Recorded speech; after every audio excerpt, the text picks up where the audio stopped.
There is something different about the first day of May in Italy. The air hums softly, the streets slow down, shutters stay closed a little longer, and yet there is life everywhere. Because this is not just a day off, this is Festa dei Lavoratori, a day when work pauses but history speaks, a day where Italy remembers the hands that built it. Workers' Day in Italy finds its roots in the global labor movement of the late 19th century, echoing the cries for dignity, fair wages, and humane working hours. The story begins far from Italy during the Haymarket Affair, when workers in Chicago protested for the 8-hour workday. Their struggle crossed oceans, but in Italy the soil was already restless. After the unification of Italy in 1861, the country surged into industrializations.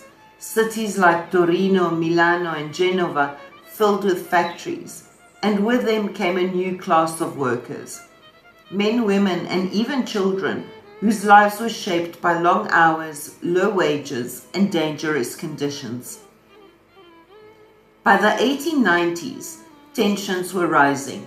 Workers organized, movements formed, voices grew louder. And in 1891, May 1st was officially recognized in Italy as a day of workers' solidarity. But recognition did not bring peace. In 1898, economic hardship and soaring bread prices pushed tensions to a breaking point. In Milano, protests erupted.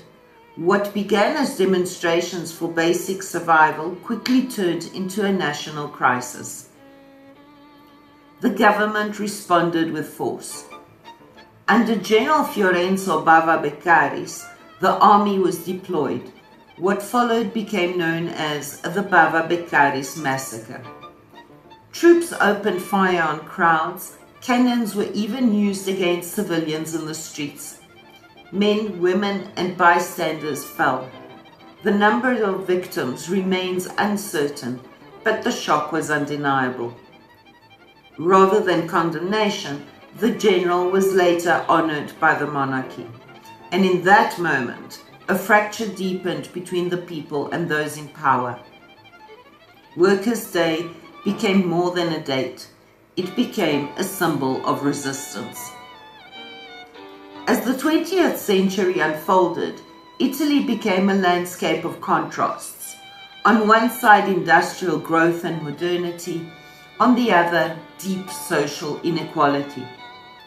Workers' Day became a stage where these tensions played out. Socialists, anarchists, and reformists filled the streets each May the 1st. Red flags waved like flames against the sky. Songs carried messages of unity, justice, and change. It was not just a celebration, it was a demand. Under Benito Mussolini, everything changed. Independent unions were dismantled, worker movements were silenced. Workers' Day, with its roots in solidarity and protest, was seen as dangerous. It was abolished. In its place came a state-controlled celebration, stripped of dissent and reshaped into propaganda. But memory is stubborn. Even in silence, it survives.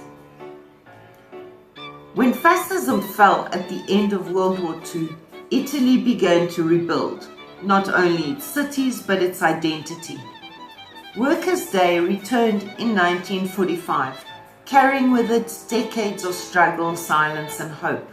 Yet, just 2 years later, that hope would be tested again.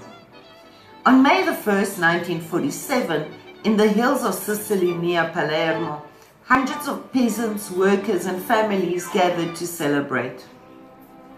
They brought food, music, and flags. Many were there to honor recent electoral victories of leftist parties and to dream of land reform, a future where those who worked the land might finally own it. The place was a mountain pass called Portella della Ginestra.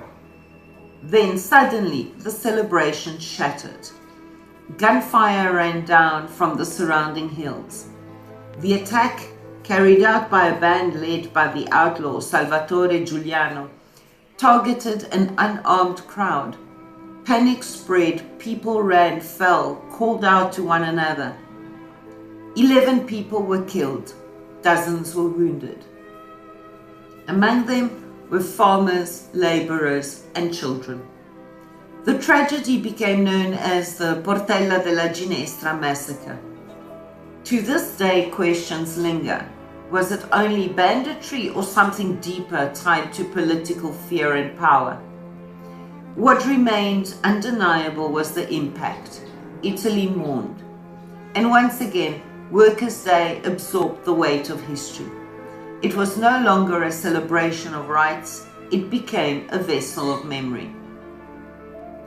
Today, Workers' Day in Italy moves between two worlds, one of remembrance, one of joy. In cities like Roma, Milano, and Napoli, marches fill the streets, banners rise, voices echo against ancient buildings. And then gently the day softens. Families gather in the countryside, blankets unfold beneath trees heavy with spring leaves. Food is shared, time slows. A quiet rebellion against the rush of modern life. Domani lavori? No, è il primo maggio. Allora picnic? Certo, e niente sveglia. If Workers' Day had a heartbeat, it would echo from the Concerto del Primo Maggio, held in Rome's Piazza San Giovanni. This massive free concert gathers thousands.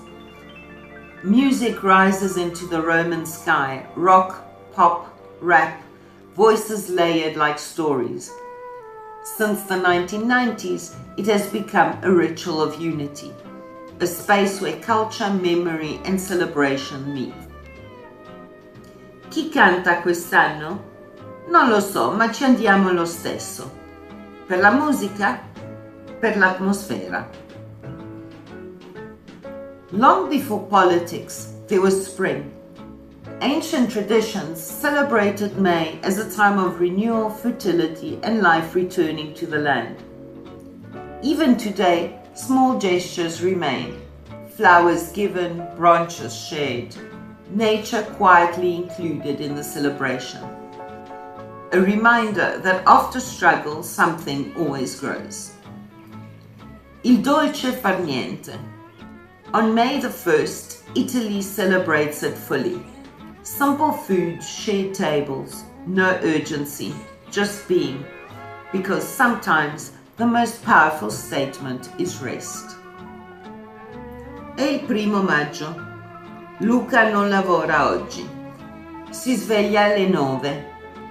Il sole entra nella stanza. Che bello, dice. La sua amica Sara lo chiama. Luca, andiamo al parco? Certo, porto il pranzo. Nel parco ci sono molte persone. Alcuni suonano la chitarra, altri mangiano sull'erba. Luca e Sara si siedono sotto un albero. Mangiamo? Chiede Sara. Sì, risponde Luca. Mangiano pane, formaggio e fragole. Poi ascoltano la musica. Mi piace questo giorno, dice Luca. Perché? Chiede Sara. Perché siamo liberi. Sara sorride. Sì, liberi e felici. If you enjoyed this journey through Italian culture and language, don't stop here. Subscribe for more immersive stories, dialogues and lessons. And tell me, come passi il primo maggio? Let's keep learning together.